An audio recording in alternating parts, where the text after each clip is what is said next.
Praise the lord. యేసుక్రీస్తు నామంలో మీ అందరికీ ఉదయకాల సమయంలో శుభాలు తెలియజేస్తున్నాం. ప్రియ సహోదరి సహోదరులారా, ఈ దినం మన కొరకు ఏర్పాటు చేయబడిన వాక్య ధ్యానం ప్రసంగి గ్రంథం 5వ అధ్యాయం 1వ వచనం. నీవు దేవుని మందిరమునకు పోవునప్పుడు నీ ప్రవర్తన జాగ్రత్తగా చూసుకొనుము.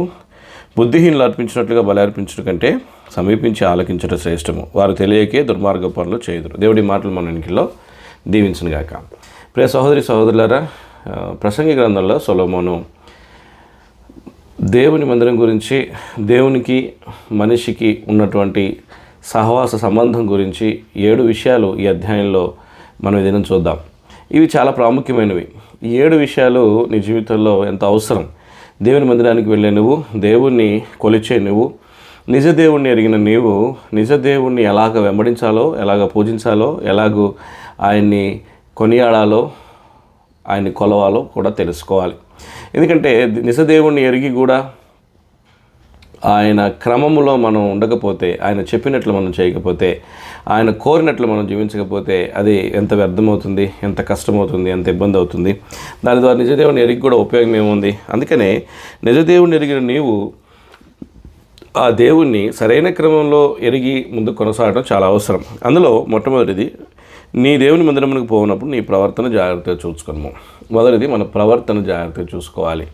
దేవుని మందిరంలో ఉన్నామనే కాన్షియస్లో మనం ఉండాలి, ఆ గ్రహింపులో మనం ఉండాలి. దేవుని మందిరంలో ఉన్నామనేటువంటి జాగ్రత్త కలిగిన వారంగా మనం ఎవరి సముఖమందు కూర్చుంటున్నామో, ఎవరి సముఖంలోనికి వస్తున్నామో, ఎవరి సన్నిధిలో ఉన్నామో అనే విషయాన్ని జాగ్రత్తగా మనం గమనించుకోవాలి. ఏదో మనం ఇంటిలో కూర్చున్నట్లు ఆహ్లాదకరంగా సేద తీరడానికి, ఏదో వాక్యం చెప్పినంతసేపు వినడానికి కూర్చోవడం, వెళ్ళడం, ఇలా కాకుండా దేవుని సన్నిధిలో ఉన్నామనే గ్రహింపు కలిగి జీవించడం చాలా ప్రాముఖ్యమైన విషయం. రెండవది, సమీపించి ఆలకించడం శ్రేష్టం. ఇదే వచనంలో మనం చూస్తాం. దేవుని వాక్యాన్ని దేవునికి సమీపముగా జీవిస్తూ దేవుని వాక్యాన్ని ఆలకించడం చాలా శ్రేష్టమైనది. బలులు ఇవ్వడం కంటే, ధనం ఇవ్వడం కంటే, వస్తువులు, సామాగ్రి, వెండి బంగారాలు ఇవ్వడం కంటే కూడా నువ్వు దేవుని వాక్యాన్ని సరిగా గ్రహించగలగడం చాలా అవసరం. అది చాలా ప్రాముఖ్యమైనది, అది చాలా విలువైంది. నువ్వు ఇచ్చే విలువైన వస్తువులన్నిటికంటే కూడా, నీకు తెలిసిన విలువైన వాటి అన్నిటికంటే కూడా విలువైంది దేవుని యొక్క వాక్యాన్ని వినడం. మూడవది, మనం జ్ఞాపకం చేసుకుంటే, ఎంత తక్కువగా మాట్లాడితే దేవుని సన్నిధిలో అంత మంచిది. 2వ వచనంలో ఉంటుంది, నీ దేవుని సన్నిధి అనాలోచనగా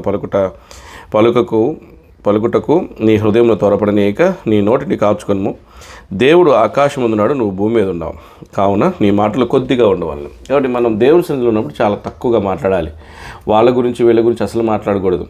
పొరుగు వారి గురించి, లేకపోతే మన పక్కన కూర్చున్న వారి గురించి, లేకపోతే వేరొకళ్ళ కుటుంబం గురించి అసలు మాట్లాడకూడదు. దేవుని సన్నిధిలో ఉన్నామన్న గ్రహింపు కలిగిన వారమై తక్కువగా మాట్లాడడం, దేవుని స్తుతించడం, ఆరాధించడానికి మనం నోరు తెరవడం. దేవుని సన్నిధిలో ఉన్నప్పుడు చాలా భయభక్తులతో ఉంటాం. ఎంత తక్కువగా మాట్లాడితే అంత మంచిది. ఎందుకంటే మనం భూమి మీద ఉన్నాం, ఆయన ఆకాశం మీద ఉన్నాడు. ఆయన ఎంత ఉన్నతమైన వాడో గ్రహించుకుంటూ మనం మాట్లాడాలనేది సొలొమోను యొక్క ఉద్దేశం. మూడోది, మనం జ్ఞాపకం చేసుకుంటే, దేవునికి చేసేటువంటి మొక్కుబడులు కరెక్ట్గా చేయడం.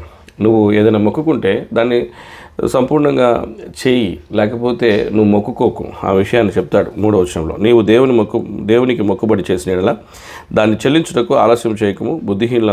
బుద్ధిహీనులందు ఆయనకు ఇష్టం లేదు. 5వ వచనం, నీవు మొక్కుకొని దాన్ని చెల్లించుము. నీవు మొక్కుకొని చెల్లింపకుండుట కంటే మొక్కుకొనకుండుట మేలు. సొలొమోను చెప్తా ఉన్నాడు, నువ్వు మొక్కుకున్నావా, చెల్లించు. ఒకవేళ మొక్కుకోలేదా, చెల్లించలేకపోతున్నావు, మొక్కుకోకు. దేవునికి చెప్పినట్టు చేయడానికి, దేవుని సేవకు, దేవుని పరిచర్యకు ఇద్దామనుకున్నది సరైన సమయంలో, సరైన విధానంలో ఇచ్చేయడం చాలా ప్రాముఖ్యమైన విషయం. అలా మనం ఉండాలి. ఇది 3వదిగా మనం చూస్తున్నాం. 4వదిగా చూస్తా ఉన్నాం. 5వదిగా మనం చూస్తే, ఇక్కడ 6వ వచనంలో, నీ దేహమును శిక్షకు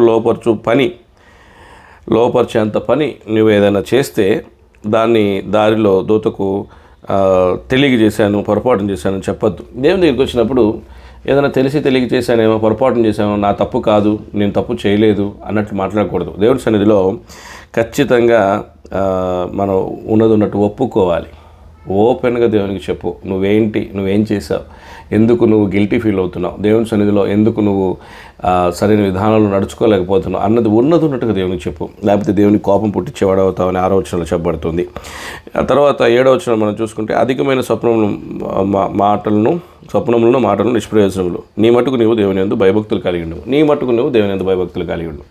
ఇది 5వది. కాబట్టి నీ మటుకు నువ్వు భయభక్తులు కలిగి ఉండడం. ఎవరు ఎలా ఉన్నారు, ఎవరు భయభక్తులు కలిగి ఉన్నారు, ఎవరు భయభక్తులు కలిగి లేరు అనే విషయాన్ని కాదు. నువ్వు నీ కుటుంబంలో, నీ బంధువుల్లో, నీ మిత్రుల్లో చాలామంది ఇష్టమైన వాళ్ళు, ప్రేమించిన వాళ్ళు ఉంటారు. వాళ్ళందరినీ చూసి వాళ్ళందరూ తిన్నారా అని కనుక్కుని తింటావా? వాళ్ళందరూ తాగారా అని వాటర్ తాగుతావా? వాళ్ళందరూ బాగున్నారా అనుకుని నువ్వు బాగుంటానికి ప్రయత్నం చేస్తావా? నీ మటుకు నువ్వు బాగుండాలనుకుంటావా? నీ మటుకు నువ్వు సమయానికి తినాలనుకున్నట్లుగా, నీ మటుకు నువ్వు సమయానికి దాహం తీర్చుకోవాలనుకున్నట్లుగా, నీ మటుకు నువ్వు సమయానికి అన్నీ చేయాలనుకున్నట్లుగా, నీ మటుకు నువ్వు బాగుండాలనుకున్నట్లుగా, నీ మటుకు నువ్వు భయభక్తులు కలిగి చూడు. వారు వీరు భయభక్తులు కలిగలేరు కదా, నేను మాత్రం కలిగి ఉండడం ఎందుకు అనుకోవద్దు. వారు వీరు తినలేదని మనం తినకుండా మానేం కదా, వారు వీరు రెడీ అవ్వట్లేదని మనం రెడీ అవ్వకుండా ఉండలేం కదా, వారు వీరు పనులు చేయట్లేదని మనం పనులు చేయకుండా ఉండలేం కదా. మన మటుకు మనం అన్నీ ఎలా చూసుకుంటున్నాం? మన వస్త్రాలు మనం ధరించుకోవడం, మన తిండి మనం తినడం, మన శుభ్రంగా ఉంచుకోవడం, మన ఆరోగ్యంగా ఉంచుకోవడం, మన మటుకు మనం ఎలా ఉంటున్నాం? మరి భక్తి విషయానికి వచ్చేసరికల్లా వాళ్ళని వీళ్ళని ఎందుకు చూస్తున్నావు? నీ మటుకు నువ్వు భక్తి కలిగి ఉండు, భయభక్తులు కలిగి ఉండు దేవుని ఎట్లా. 6వదిగా మనం చూస్తే, ఒక రాజ్యమందు బీదలు బాధించడం, ధర్మము, న్యాయము, బలాత్కారము, ఇవన్నీ చూసి ఆశ్చర్యపడకు. నీ మీద వాళ్ళ అధికారులు కాబట్టి అది చేస్తారు. అయితే వాళ్ళ మీద కూడా ఒక అధికారి ఉన్నాడని గుర్తుపెట్టుకో. భయపడాల్సిన అవసరం లేదు, ఆశ్చర్యపడాల్సిన అవసరం లేదు.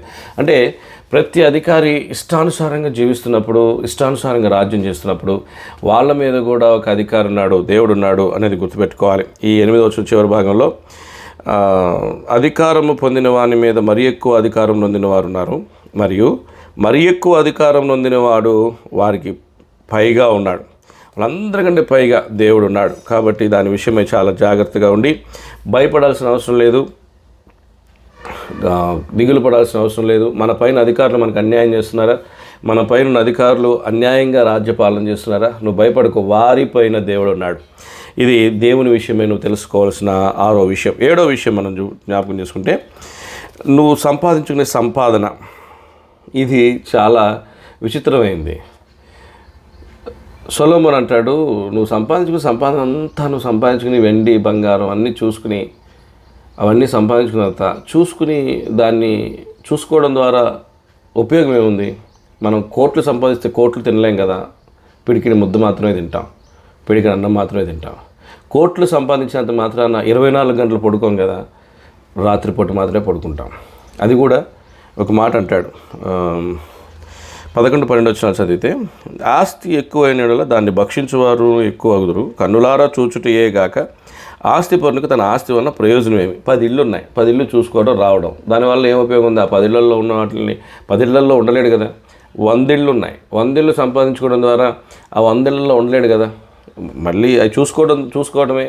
డబ్బులు వస్తున్నాయా? అద్దులు వస్తున్నాయా? ఆ అద్దులు చూసుకోవడం, డబ్బులు చూసుకోవడమే. దానివల్ల ప్రయోజనం ఏంటి? మనకున్న ఆస్తి వల్ల మనం చూసుకోవడం ద్వారా మనకి ఉండే ప్రయోజనం ఏంటో చూస్తూ ఉండడమే. ఒకరోజు దాన్ని విడిచి ఏది మనం పట్టుకెళ్ళాం కదా.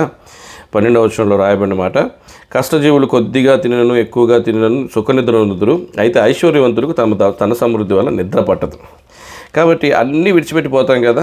15వ వచనంలో కూడా ఉంటుంది, వాడు ఏ ప్రకారంగా తల్లి గర్భం నుండి వచ్చినో ఆ ప్రకారంగానే తాను వచ్చినట్లే దిగంబరిగానే మరలపోవును, తాను ప్రయాసపడి చేసుకున్న దానిలో ఏదైనాను చేతి పట్టుకుని పోడు, ఏది పట్టుకుపోడు. ప్రయాసపడి కష్టపడి సంపాదించుకుని ఆస్తిపరుడు అయ్యావా? ఆస్తులు సంపాదించిన తాతల ఆస్తులు నీకున్నాయా? ఏది పట్టుకెళ్ళవు, అన్నీ విడిచిపెట్టి వెళ్ళిపోతావు. అది దేనికి ఉపయోగం లేదు నీకు అనేది నువ్వు అర్థం చేసుకోవాలి. కాబట్టి కష్టజీవి, కష్టపడి పనిచేసేవాడు కొంచెం తిన్నా ఎక్కువ తిన్నా సుఖంగా నిద్రపోతాడు, వాడికి మంచి నిద్ర పట్టింది. ధన సమృద్ధి గలవాడు ఆ ధన సమృద్ధిని బట్టి నిద్రే పట్టదంట. అంటే ఎంత కరువులో ఉంటున్నారు, ఎవరు నిజమైన పేదవారు, ఎవరు నిజమైన దారిద్రతలో ఉన్నారు, ఎవరు నిజమైనటువంటి బాధల్లో ఉన్నారు, ఎవరు నిజమైనటువంటి మనశ్శాంతి లేని జీవితాన్ని జీవిస్తున్నారంటే ధన సమృద్ధి కలిగిన వాళ్ళే అని బైబిల్ చెప్తా ఉంది. కాబట్టి ఇది 7వ విషయం. కాబట్టి దేవుని ఎదుట ధన సమృద్ధి కాదు, దేవుని సమృద్ధి కలిగి ఉండాలి. దేవుణ్ణి మనం సమృద్ధిగా కలిగి ఉండాలి, ధనాన్ని సమృద్ధిగా కలిగి ఉండటం కాదు. దేవుని సమృద్ధిగా కలిగి ఉంటే మనం సుఖంగా జీవించగలం. డబ్బుతో, ఉద్యోగంతో, వ్యాపారంతో సంబంధం లేదు, సుఖంగా జీవించగలం దేవుని సమృద్ధిగా కలిగి ఉంటే. ధనాన్ని సమృద్ధిగా కలిగి ఉంటే సుఖ జీవితం నీకు ఉండదు. ఎన్నో టెన్షన్స్, ఎన్నో రకాల ఒత్తిళ్ళు, నిద్రలేమి, ఆహారలేమి, తినడానికి నీకు ఆరోగ్యం సెట్ అవ్వదు, ఎక్కువ తింటే ఆయాసం, తక్కువ తింటే నీరసం, చాలా రకాలుగా నీ ఆస్తునుడు వల్ల నీకు ఏమి ఉపయోగం అంటే నీకు ఆస్తుందని చెప్పుకోవడం, చూసుకోవడం, అంతే. దానివల్ల ఏం ఉపయోగం లేదు. దేవుడి దగ్గర నువ్వు గుర్తుపెట్టుకోవాల్సిన విషయం, దేవుడి కంటే ధనవంతుడు ఎవరు లేరు. మన ధన సమృద్ధిని బట్టి ఎప్పుడు కూడా మనం హెచ్చిపోకూడదు.